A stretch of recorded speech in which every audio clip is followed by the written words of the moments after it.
नमस्कार, मैं अमृतेश कुमार और आप देख रहे हैं द एक्टिव मीडिया। अभी मैं बक्सर जिला के डुमरांव में मौजूद हूं और हमारे साथ जन स्वराज पार्टी का बक्सर जिला उपाध्यक्ष कनक लाता जी मौजूद हैं। बात करेंगे बिहार की राजनीति को लेकर और बिहार विधानसभा चुनाव 2025 को लेकर कि क्या है रणनीति जन स्वराज पार्टी का और अभी का जो वर्तमान सरकार है, एनडीए सरकार है बिहार में, तो उनका शासन काल कैसा चल रहा है। मैडम जी है, मैडम से बात करेंगे। सबसे पहले हमारे चैनल में स्वागत है मैडम। आपको और आपके चैनल को बहुत बहुत धन्यवाद। मेरा नाम कनकलता सिंह है और मैं जिला उपाध्यक्ष हूँ, जन स्वराज से जुड़ी हूँ और डॉक्टर जगनारायण सिंह की बेटी हूँ मैं। अभी तो जन स्वराज के सूत्रधार प्रशांत किशोर जी पूरे बिहार में देख रहे हैं कि जमीनी स्तर पर काफ़ी मेहनत कर रहे हैं, घूम रहे हैं, लोगों से मिल-जुल रहे हैं। काफ़ी लोग कहीं न कहीं उनसे अट्रैक्शन भी हो रहे हैं। तो अभी जो बिहार में वर्तमान सरकारें हैं, उनकी शासनकाल कैसा है? अभी जो वर्तमान जो सरकार है, उसका अगर आप कामकाज देखिए तो एकदम पूरी व्यवस्था चरमरा सी गई है। जिसको जहाँ मन कर रहा है जो हो रहा है। क्राइम कहाँ नहीं हो रहा है, हर जगह हो रहा है। और आप कहीं भी देख लीजिए, अभी बक्सर में हुआ है, बहुत सारी जगह ये प्रॉब्लम मतलब ये सब हत्याएं हो रही हैं। तो कहीं ना कहीं सरकार ढीली तो हो गई है, वो देख नहीं रही है, व्यवस्था की तरफ ध्यान नहीं दे रही है। और क्यों नहीं दे रही है ये तो सरकार ही बताएगी। तो सरकार से मैं सवाल करती हूँ कि ये सब जो कुछ भी हो रहा है, ये क्यों हो रहा है? आप क्यों दिखाई नहीं दे रहा आपको कि इतनी सारी समस्याएं हो रही हैं, हत्याएं हो रही हैं, मारपीट हो रहा है, ये क्यों हो रहा है? और आपको पता है कि ये सब हो रहा है, तो आप क्यों नहीं रोक रहे हैं? तो इसका मतलब किसके कमी के कारण? ये बिहार के मुख्यमंत्री के कारण कि लॉ एंड ऑर्डर व्यवस्था यहाँ की मजबूत नहीं है, उनकी कमी के कारण? मुख्यमंत्री के कारण, उनकी कमी में है, उनमें मुख्यमंत्री जी में यानी कमी गृह है। मंत्रालय उनके पास है। हाँ है। तो वही तो मैं बोल रही हूँ कि मुख्यमंत्री की कमी है, गृह मंत्रालय उनके पास है। तो पुलिस जो प्रशासन व्यवस्था है, सब कुछ तो उनके हाथ में है। तो वो क्यों नहीं देख रहे हैं? जो हम लोग पहले बोलते थे कि अरे उनके टाइम में लालू जी के टाइम में जंगल राज है, तो इस समय क्या हो रहा है? अभी भी फिर दोबारा वही जंगल राज आ गया है। तो ये गलती सारी जो है हमारी, ये जो अभी वर्तमान में जो सरकार है उनकी है।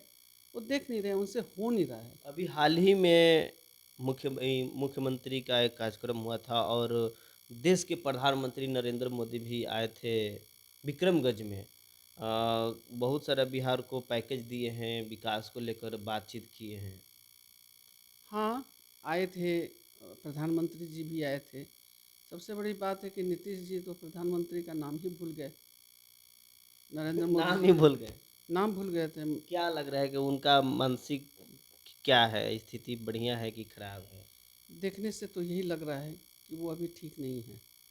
और वो ठीक नहीं है तो उनकी जो पार्टी है, चाहे जो उनकी सहयोगी पार्टी है, उनको देखना चाहिए। ये सब जो कुछ भी हो रहा है, उसको कैसे रोका जाए, बस यही मैं बोलूँगा। अभी बक्सर की क्या-क्या लोकल जन समस्या है? आप लोग काफ़ी दिनों से घूम रही हैं और जनसुराज का आप कहीं न कहीं एक नेत्री हैं और काफ़ी दिनों से आप भी फील्ड में घूम रही हैं। तो अभी बक्सर में और ख़ासकर डुमरांव में हैं आप, तो डुमरांव में क्या-क्या जन समस्या है जो कि जनता को समस्या हो रही है और उसको पूरा करना चाहिए? यहाँ तो अगर आप देखना शुरू कीजिएगा तो आपको समस्या ही समस्या नज़र आएगी। बक्सर में देख लीजिए, लॉ एंड ऑर्डर क्या है कि वहाँ अहियारपुर में जो मतलब अहियापुर, अहियापुर जो है वहाँ मर्डर हुआ, चौसा में हुआ, चौसा में हुआ, नावानगर में नवानगर हुआ, में हुआ, वो लगातार हुआ। लगातार हुआ। तो भाई, प्रशासन क्या कर रही है? और इसका मतलब कि आम जनता जो है वो अब डरने लगी है कि अब पता नहीं किसकी बारी आएगी। और यहाँ अभी छत्र छाया जो है, जो जो बाहुबली हैं, उनकी शक्ति बढ़ती जा रही है। और जो डुमरांव क्षेत्र की आप बात कर रहे हैं, तो डुमरांव क्षेत्र में भी बहुत सारी प्रॉब्लम है। आप देख लीजिए जाम, अगर अगर आपको कहीं जाना है तो आप मन बना के चलिए कि आपको 2 घंटा पहले निकलना पड़ेगा। आपको नहीं पता कि कहाँ फंस जाएंगे। यहाँ जो नाली है, नाली इतने साल से इस नाली की समस्या हल नहीं हो रही है। और अभी तत्काल की मैं बात बोल रही हूँ, हमारे यहाँ स्टेशन पे पेट्रोल पंप के पास जो नाली रिपेयर हुआ था, नाली को बनाया गया था, वो दोबारा धंस गया है और मतलब कि पानी काफी निकल नहीं रहा है। समस्या है, बहुत नली गली समस्या है। रोड की, जाम की। नली गली नाली सब कुछ की अच्छा, समस्या है। प्रशांत किशोर जी पूरे बिहार में घूम रहे हैं, बिहार के हर एक जिला में जा रहे हैं और लोगों से मिलजुल रहे हैं, लेकिन बक्सर उनका गृह जिला है। बक्सर में कब आ रहे हैं? उनका आने का प्रोग्राम बन गया है। अब ज़्यादा हम लोग को बताया गया है कि 17 तारीख तक आएंगे, लेकिन आगे पीछे हो 17 सकता है। जून 17 जून को आएंगे, लेकिन उसमें डेट आगे पीछे हो तब सकता तो है। रोड मैप बन गया है कि उनका एरिया किधर रहेगा, कैसे जाएंगे, सबसे पहले किस क्षेत्र में जाएंगे, किस लोगों से मिलेंगे। हाँ, वो सारा मैप बन चुका है और हम जितने भी जन स्वराज के कार्यकर्ता हैं उनको सबको पता है। अभी तो हम लोग उनके आने की तैयारी में लगे हैं और जो कार्यकर्ता हैं उनमें बहुत उत्साह है और काफ़ी खुश हैं लोग कि उनके आने से जन स्वराज को बहुत फ़ायदा हो जाएगा। क्योंकि जब हम लोग ग्राउंड लेवल पे घूमते हैं तो लोगों का ये डिमांड होता है कि प्रशांत किशोर जी कब आएंगे। तो हम लोग बोलते थे आएंगे आएंगे।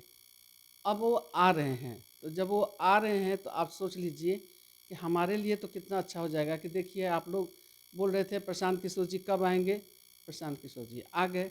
और प्रशांत किशोर जी अपने जो बक्सर के रहने वाले हैं वहाँ भी जाएंगे, डुमरांव भी आएंगे, ब्रह्मपुर जाएंगे, राजपुर जाएंगे। उनकी लंबी चौड़ी वो यात्रा है, तो उसके हिसाब से मतलब हम कि लोग प्लानिंग कर रहे एक हैं। सप्ताह कहीं ना कहीं रुकेंगे। हाँ, उनका मतलब जगह जगह एक हाँ, सप्ताह नहीं रुकेंगे।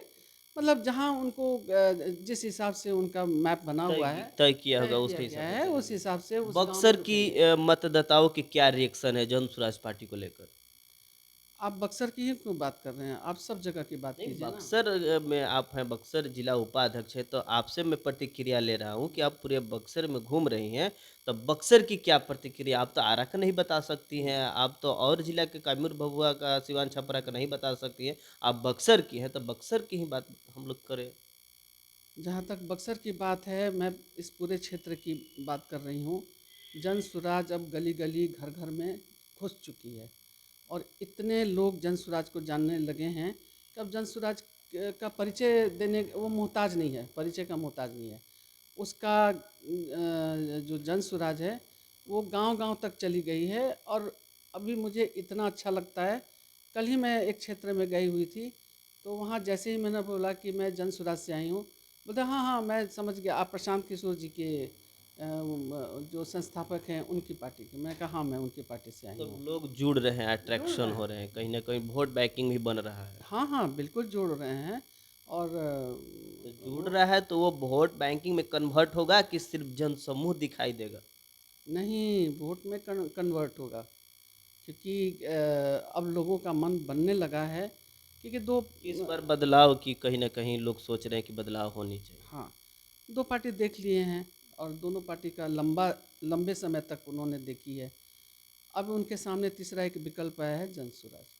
तो वो भी कह रहे हैं कि हम इनको भी देखना चाहते हैं और अगर ये पार्टी आ जाती है तो शायद हमारे लिए अच्छा होगा, अच्छा बिहार होगा, के लिए विकास होगा, शिक्षा विकास होगा। स्वास्थ्य रोजगार मिलेगा। सब कुछ शिक्षा विकास मतलब शिक्षा का, स्वास्थ्य का और सड़क बिजली सड़क, पानी, बिजली, पानी सब चीज़ का होगा। सब चीज़ का। चलिए, बहुत बढ़िया प्रतिक्रिया रहा मैडम का। आप लोग इस वीडियो को लेकर क्या सोच रहे हैं, अपनी अपनी प्रतिक्रिया वीडियो के कमेंट में दीजिएगा। मिलते हैं फिर अगले वीडियो में। जय हिंद, जय भारत, जय संविधान।